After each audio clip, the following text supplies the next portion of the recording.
Hello, नमस्कार. स्वागत आहे तुमचं माझ्या यूट्यूब चॅनलवर. तर आजची आपली रेसिपी आहे रवा आणि तांदळापासून पापड. तर मी इकडे 3 ग्लास तांदूळ घेतलेले आहेत. रेशनिंगचे तांदूळ आहेत. स्वच्छ धुवून घ्यायचे आहेत. मी निवडून घेतलेले आहेत स्वच्छ. आता इकडे मी 3 पाण्याने धुवून घेणार आहे स्वच्छ. तर रेशनिंगचे तांदूळ असल्यामुळे खूप खराब असतात, त्यामुळे चांगले स्वच्छ धुवून घ्यायचे आहेत. 2 ते 3 पाण्याने स्वच्छ धुवून घ्या.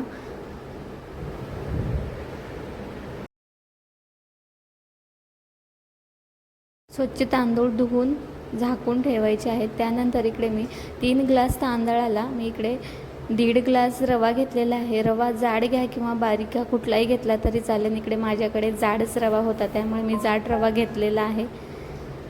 आणि इकडे मी 1.5 ग्लास रवा घेतल्यानंतर त्यामध्ये पाणी घालणार आहे आणि भिजत ठेवणार आहे. आपण 4 ते 5 तास तांदूळ आणि रवा भिजवून घेतलेला आहे. 4 ते 5 तास भिजवल्यानंतर अशा प्रकारे आपले तांदूळ भिजून झालेले आहेत. तर आता आपण एक मिक्सरचा जार घ्यायचा आहे आणि त्या जारमध्ये थोड्या थोड्या प्रमाणामध्ये तांदूळ घेऊन आपण बारीक करून घेणार आहोत.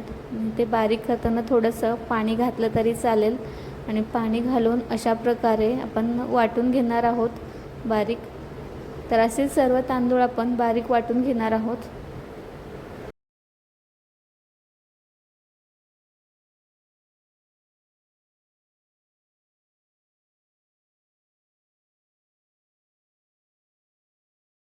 इकडे माझे सर्व तांदूळ वाटून झालेले आहेत. आता आपण तो रवा घेणार आहोत आणि रवा पण चांगला भिजलेला आहे, चांगला फुललेला आहे.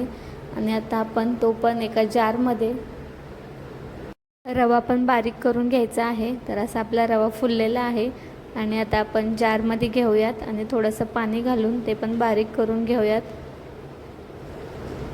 तर अशा प्रकारे बॅटर होतं आणि आपलं हे दोन्ही बॅटर छान असं बारीक करून झालेलं आहे. आता आपण हे असंच रात्रभर ठेवणार आहोत. रात्रभर ठेवल्यानंतर असं आपलं काहीसं बॅटर होतं तयार. आणि आता आपण हे दोन्ही एकत्र करून घेणार आहोत.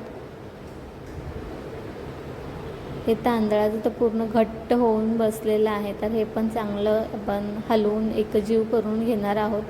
दोन्ही बॅटर एकत्र करून घ्यायचे आहेत. अशा प्रकारे आपण दोन्ही बॅटर एकत्र करून घेतलेले आहेत. मला हलवून घ्यायचं आहे, एकजीव करून घ्यायचं आहे दोन्ही बॅटर. आपलं दोन्ही बॅटर एकत्र केल्यानंतर ह्या भांड्यामध्ये मी काढलेलं आहे.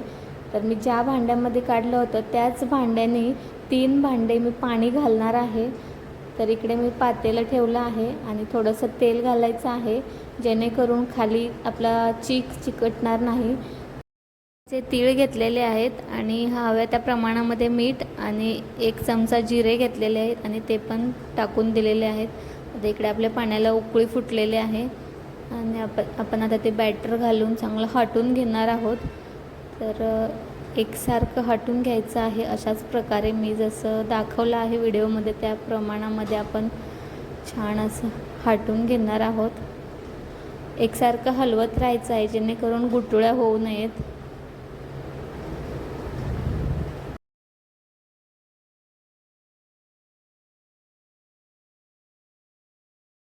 एकसारखं हलवल्यानंतर काहीसं असं बॅटर होतं आपलं.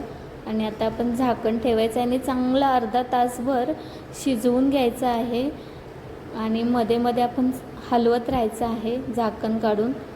तर आपण हलवून घेऊयात आणि परत एकदा झाकण ठेवायचं आहे हलवून झाल्यानंतर.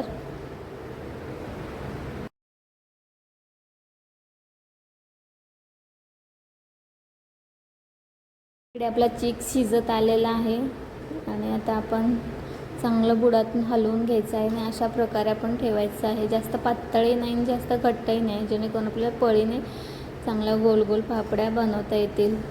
आणि इकडे मी छोट्या पातेल्यामध्ये काढून घेतलेला आहे तो चीक आणि इकडे मी प्लॅस्टिकचा पेपर टाकलेला आहे आणि त्या पेपरला तेल वगैरे काही लावायची गरज नाही आहे. आणि अशाच प्रकारे छोट्या मोठ्या तुम्हाला हव्या त्या साईजमध्ये पापड घालून घ्यायचे आहेत. खूप छान लागतात ह्या पापड. तर नक्की एकदा ट्राय करून बघा, खूप छान लागतात पापड. इकडे मी सर्व पापड बनवून झालेले आहेत. 2 दिवस चांगले वाळवल्यानंतर हे अशा प्रकारे पापड होतात. आणि रेसिपी कशी वाटली नक्की सांगा. आवडली असेल तर लाईक करा, चॅनलला सबस्क्राईब करा. तर हे आपले तळल्यानंतर असे पापड होतात. चला तर भेटूया नेक्स्ट व्हिडिओमध्ये. तोपर्यंत बाय बाय. व्हिडिओ पूर्ण बघितल्याबद्दल धन्यवाद.